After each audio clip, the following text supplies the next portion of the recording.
Judy, well, city leaders say they don't expect the crowds to be as large here at Millennium Park and in the surrounding areas, largely because of that expected colder weather. But even still, there's metal fencing surrounding the exteriors of this park right here, and a curfew for teens under the age of 18 is set to go into effect in just a couple of hours at 6 p.m. All of this in an effort to hopefully keep the peace this weekend.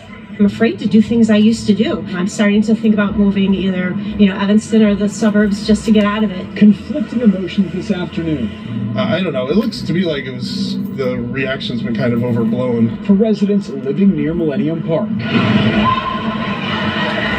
Nearly 1 week after swarms of teens took over a warm Saturday night in the Loop, leading some to throw punches, attack bystanders, and fire guns, city leaders are tight-lipped about their plans, but say they are ready for whatever may come this weekend. Senior command at the Chicago Police Department has spent days since last weekend tabletop exercising for future scenarios. So they're going to implement those decisions this weekend, so we'll put it to a test. Chicago police released a statement after the chaos, reading in part, "We encourage our young people to be safe and responsible as they enjoy their weekends, but anyone engaged in criminal activity will be arrested and held accountable." I was brokenhearted, tearful. Chicago pastors like Dr. Charlie Dates leading on faith and leading a march Saturday night to educate young people about opportunity in the city while holding them accountable. We're holding ourselves accountable.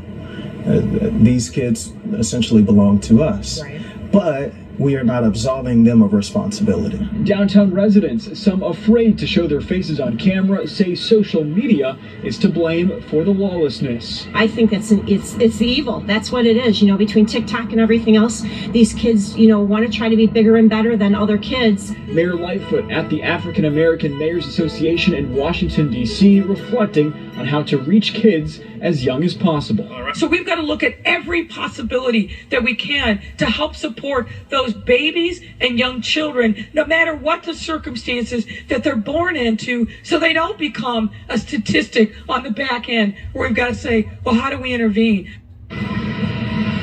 Now, parents wanting to know if there is a potentially dangerous large gathering taking place can text the words Chicago Kids, that's all one word, to 21000. Now, CPD says it is supporting this effort by community activists to keep parents informed about what their kids might be up to.